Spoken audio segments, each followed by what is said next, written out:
The neon heartbeat, Mei and Kenji's Tokyo adventure. The city of Tokyo hummed with a rhythm all its own.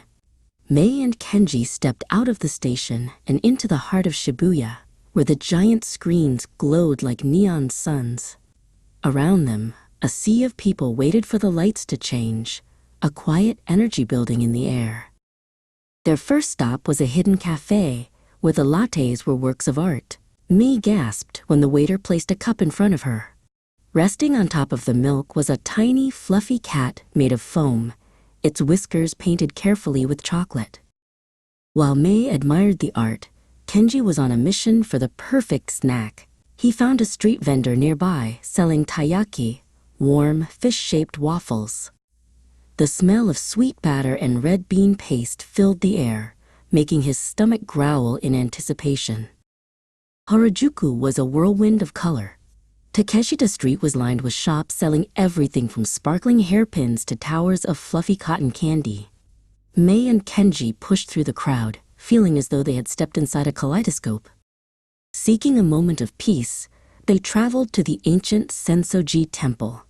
The giant red lantern at the Kaminarimon gate loomed over Mei as she walked beneath it. The air smelled of burning incense and old wood, a quiet contrast to the noisy streets they had left behind. Kenji wanted to know what the future held, so he tried his luck with the omikuji fortunes. He shook a silver hexagonal box until a wooden stick slid out. He traded it for a slip of paper and held his breath as he unfolded it. As evening fell, they headed to Akihabara, the electric town.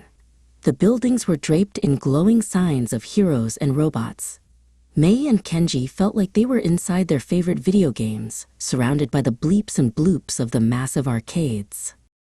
Dinner was a spectacle at a conveyor belt sushi restaurant.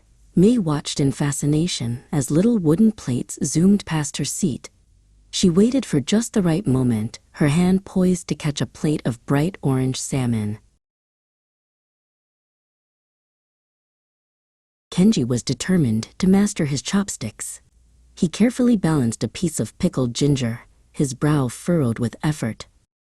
"Itadakimasu," he whispered, remembering to thank the chef before enjoying the feast of tuna, eel, and tamago. Their journey ended at the very top of the world. From the observation deck of the Tokyo Skytree, Mei and Kenji looked out over the sprawling landscape. The city below was a carpet of shimmering jewels, a million stories glowing in the dark.